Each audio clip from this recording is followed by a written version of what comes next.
હું સ્પષ્ટ કહું કે આ દેશ બંધારણથી ચાલે છે અને બંધારણથી જ ચાલવો જોઈએ. પરસોત્તમભાઈ જે નિવેદન આપ્યું એ નિવેદનમાં તમે જો એમાં કોઈ સમુદાયનું નામ લીધું નથી. તેણે એવું કીધું કે અહીંયા મારે કોઈના મત માગવા માટે કે આવ્યો નથી, બરાબર. અને બીજું એ કે જો આ રીતે અન્ય અત્યાચાર થાય તો અમારે ધોકા પણ ઉપાડવાની મારી તૈયારી છે. એ પહેલા તમે જો માયાભાઈનું પણ નિવેદન હતું. માયાભાઈ પણ પોતે ભાજપ સાથે જોડાયેલા છે, લોક સાહિત્યકાર છે, ગુજરાત દેશ વિદેશમાં એમની નામના છે, બરાબર. એનો દીકરો પણ ભાજપમાં પ્રમુખ છે. એમણે એક નિવેદન આપ્યું કે હું શ્રીમદ ભગવદ્ ગીતામાં માનું છું એમ, બરાબર.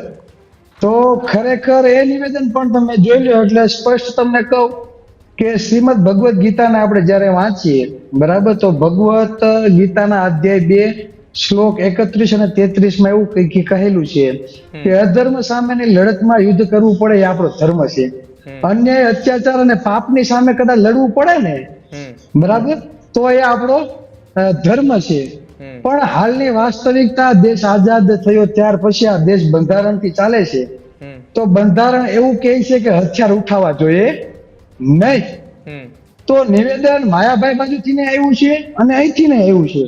કહેવાનો મતલબ એ કાલે જે મેં લાઈવ કીધું એમાં આહિર સેનાના જે મિત્રોને મારે કહેવાનું હતું એ હતું કે આપણે જ્યારે સામાજિક સંગઠનો લઈને ચાલતા હોય, તેનું નેતૃત્વ કરતા હોય, ત્યારે આપણો પ્રયાસ એવો હોવો જોઈએ કે સમાજની મૂળભૂત સમસ્યા માટે, સમાજના સમાનતા માટે, સમાજના હક અધિકારો માટે, સમાજ માટે અવાજ ઉઠાવવો જોઈએ.